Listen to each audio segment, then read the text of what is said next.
आज की वीडियो में हम मुशाहिदे की बात करेंगे। नज़र जो देखती है वो मंज़र कहलाता है और मंज़र पे जब हम गौर करते हैं तो वो मुशाहिदा कहलाता है। हम रोज़ पानी पीते हैं लेकिन मुशाहिदा नहीं करते। अगर मुशाहिदा करते तो हमें पता चल जाता कि ना पानी का जायका है ना पानी का रंग। हम बोतल पानी की वो ख़रीदते हैं जिस पे बड़े बड़े लफ्ज़ों में लिखा हुआ होता है जायकेदार पानी, मीठा पानी। ना पानी मीठा है ना पानी जायकेदार, क्योंकि ये पानी की डेफिनेशन में नहीं आता। ये तो था एक मुशाहिदे के बयानिया, मुशाहिदे की एक बुनियादी तारीफ़। कोविड के हवाले से अब हम मुशाहिदे पे बात करते हैं। बहुत से केसेस हैं जो घर पे सही हो जाते हैं, तकरीबन 90%, 92%, बाकी रह जाते हैं पीछे हमारे पास 8% या 10% के करीब, जो हॉस्पिटल जाते हैं, सीवियर इल होते हैं और फिर वहाँ पे ट्रीटमेंट का एक पूरा सिस्टम स्टार्ट होता है। पहले उनको ऑक्सीजन सपोर्ट पे दिया जाता है, साथ साथ उनको टेंजो इंजेक्शन लग रहे होते हैं। फिर टेंजो इंजेक्शन के बाद डॉक्टर्स आपको कहते हैं कि जी आप एक टेमरा यूज़ कर लीजिए। अब एक टेमरा जो पहले मार्केट में 6,000 का होता था, कोरोना के आने के बाद 1,20,000 और 1,40,000 तक ब्लैक में पहुँच गया है। उसमें क्या रोल है कोरोना का एक टेमरा के हवाले से, उस पर आज बात कर लेते हैं। एक टेमरा पहले आर्थराइटिस के लिए यूज़ होता था, गठिया के लिए, जोड़ों के मर्ज के लिए, कि उसके अंदर जो इन्फ्लेमेटरी प्रोसेस होता था उसको रिड्यूस करने के लिए हम उसको यूज़ करते थे, लेकिन उससे भी आर्थराइटिस ख़त्म नहीं होता था। थोड़ा सा फर्क पड़ जाता था इन्फ्लेमेशन के अंदर। उस चीज़ को देखते हुए कि जी इन्फ्लेमेशन के ख़िलाफ़ ये आर्थराइटिस में काम करता था, तो इन्फ्लेमेटरी प्रोसेस जो कोविड के अंदर हो रही है उसमें भी इसका इफेक्ट होना चाहिए, तो एक टेमरा को यूज़ किया गया, लेकिन उसका रिज़ल्ट नज़र नहीं आया। लेकिन क्योंकि चीज़ शॉर्ट है और वो हमारे पास लास्ट ऑप्शंस के अंदर हो रहे होते हैं कि जी हमारा मरीज़ बच नहीं रहा, तो जो भी ऑप्शन है हम वो यूज़ कर लें, तो उस सूरत में उसको यूज़ किया जाता है। बहरहाल उसका भी आउटपुट बिल्कुल वैसे ही नहीं है जैसे डॉक्टर ताहिर शमसी ने एक ज़माने में कहा था कि जी एंटीबॉडीज़ को लगाएंगे तो एंटीबॉडीज़ से मरीज़ बच जाएगा। उसके बाद हमने देखा कि वो शख्स जो कोरोना से सही हुआ उसने अपना ब्लड 1.5 लाख में और 2-2 लाख रुपए में बेचा, लेकिन फिर वो भी सामने आया कि जी इसका भी कोई रिजल्ट नहीं है। तो बिल्कुल वैसे ही जैसे उस ब्लड का कोई रिजल्ट नहीं था, वैसे ही एक टेमरा का भी रिजल्ट नहीं है। अब एक और इंजेक्शन मोनोक्लोनल एंटीबॉडीज़ के नाम से मार्केट में आई हुई है, हॉस्पिटल्स में वो भी 80,000, 90,000 और लाख लाख रुपए में यूज़ हो रही है। मोनोक्लोनल एंटीबॉडीज़ ये लैब इंजीनियर्ड एंटीबॉडीज़ हैं जो कैंसर के लिए यूज़ होते थे। अब वो इसके अंदर ट्रायल हो रहे हैं। मतलब हर वो चीज़ जो किसी ना किसी तरीके से जो इससे रिलेट करती है कि आपकी इन्फ्लेमेशन के अंदर कुछ इफ़ेक्ट कर ले या आपकी एंटीबॉडीज़ के हवाले से कुछ कर ले, एंटीबॉडीज़ को बूस्टर कर ले, तो उसकी कीमत फिर बढ़ना शुरू हो गई है। वो 60,000 और लाख और 1.5 लाख में होती जा रही है। लेकिन जब हम मुशाहिदा करते हैं तो ऐसी किसी भी चीज़ का इफ़ेक्ट हमें नज़र नहीं आ रहा।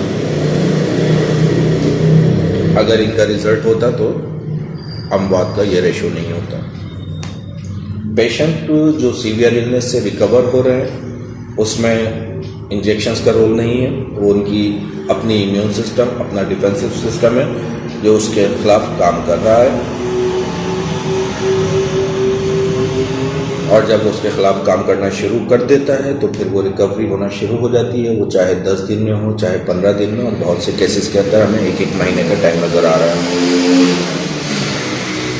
पेशेंट 1 महीने तक हाई डोज ऑक्सीजन के ऊपर रहा, 15 लीटर 20 लीटर के ऊपर, फिर वो ग्रेजुअली रिड्यूस होते होते 5 पे आया। तो इस पूरे प्रोसेस के अंदर उसको 1 महीना लगा।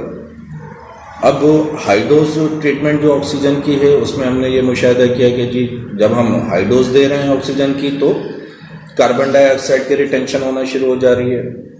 फिर उसको मैनेज करने के लिए हमने बाईपैप और सीपैप को यूज़ करना शुरू किया। तो बाईपैप और सीपैप बेसिकली जो आपकी ऑक्सीजन और कार्बन डाइऑक्साइड लेवल है उसको मेंटेन करने का एक प्रोसीजर है। वो भी एक टाइम तक इफ़ेक्टिव होता है और फिर वो बॉडी अपना जो है रिकवरी की तरफ आती है तो रिकवर कर जाती है। और उसमें बहुत से केसेस ऐसे हैं जो रिस्पॉन्स नहीं देते और एक्सपायरी हो जाती है। पहले दिन डॉक्टर के पास जाते हैं, आप उसको फ्लू की कंप्लेन करते हैं, वो आपको एजोमैक्स दे देता है। मुशाहिदे में ये आया है कि अब जब भी हम किसी भी पेशेंट को एजोमैक्स प्रिस्क्राइब करते हैं तो उसके जहन में फ़ौरन कोविड का नाम आ जाता है। ये और बात है कि जी एजोमैक्स खाने के बाद वो और ज़्यादा ड्रॉजी होना शुरू हो जाता है, उसके गैस्ट्रिक ट्रबल होना शुरू हो जाती है, माउथ में ड्राइनेस आना शुरू हो जाती है, तो सारी चीज़ें। और अब उसका भी इफ़ेक्ट जो है कोविड के अंदर कह दिया गया है या बहुत सी जगहों पे उसको कहा जा रहा है कि जी उसका कोई रोल नहीं है, क्योंकि जब तक आपके पास बैक्टीरियल ग्रोथ नहीं होगी कोविड के अंदर तब तक आपको एंटीबायोटिक नहीं देना। मुशाहिदे ही की बात करते हैं। आमतौर पे हम देखते हैं कि घर में अगर एक पेशेंट है कोविड का तो हम जानते हैं कि जी कोविड के अंदर अभी जो डेल्टा वेरिएंट आया है उसकी ट्रांसमिशन बहुत फास्ट है, तो 95% तक वो घर में तमाम अफराद को मुतासिर कर सकता है। कोरोना के अंदर सदर ऐवान जो थे वो मुतासिर हुए, मरियम शहबाज जो है, मरियम नवाज जो है वो मुतासिर नहीं हुई। फिर 3 महीने के बाद मरियम नवाज मुतासिर हुई। तो मतलब अगर हम इनको टूल्स बना लें तो बहुत से केसेस में ऐसा होता है कि जब मेरे पास पेशेंट आता है और कहता हूँ कि जी आप कोविड पॉजिटिव हैं और आपके हस्बैंड कोविड से मुतासिर नहीं हैं, तो वो कहता है कि सर मेरे रिलेशन तो बहुत अच्छे हैं तो मुझे क्यों नहीं लगा। अब मैं ये बात जब अपने ससुराल में बताऊंगा कि जी मेरी बेगम को कोरोना हो गया और मुझे नहीं हुआ है तो सबके ज़हन में ये आएगा कि मेरे ताल्लुकात मेरी बेगम से अच्छे नहीं। तो उसमें आप पीसीआर के ऊपर रिलाई नहीं करें। अगर आपके घर में आपकी मिसेस को कोविड हो चुका है, पॉजिटिव आ गई है और आपका निगेटिव है, तो इसका ये मतलब नहीं है कि आपको कोरोना नहीं है। कोरोना का वायरस आपके अंदर है, लेकिन वो टाइम नहीं हुआ है उसका जो डिक्लेयर होता है, तो आपने बाद में उसको टेस्ट करवा लेना है। और वो टेस्ट के लिए आप एंटीजन और एंटीबॉडीज़ को भी फिर साथ में फॉलो कीजिए और उसके अंदर 99% चांस है कि आप भी पॉजिटिव आएंगे। आपके घर में बहुत से ऐसे मामलात होते हैं जो आप किसी दूसरे से शेयर नहीं कर रहे होते, खास के कोरोना के मामलात। मुशाहिदे में तो यही आया कि जी बहुत से लोग हैं जो घर में ही रिकवर कर गए, उन्होंने किसी को नहीं बताया। इस प्रैक्टिस को आप दूसरों को भी कहते हैं कि यार कुछ नहीं, मुझे तो कोरोना हो गया था, घर पे था, डॉक्टर के पास नहीं गया और सेट हो गया। ये बहुत सारे ऐसे केसेस हैं, लेकिन कुछ केसेस ऐसे हैं जो इस हवाले से या इस तरीके की बातों को सुन के घर पे रहे और बिगड़ते रहे और उनको अंदाज़ा नहीं हुआ। उनको अंदाज़ा उस वक्त हुआ जब उनको शॉर्ट ऑफ ब्रीथ शुरू हो गई। शॉर्ट ऑफ ब्रीथ ये वो क्लिनिकल साइन है जो पेशेंट की क्रिटिकल इलनेस को शो कर रहे होते हैं।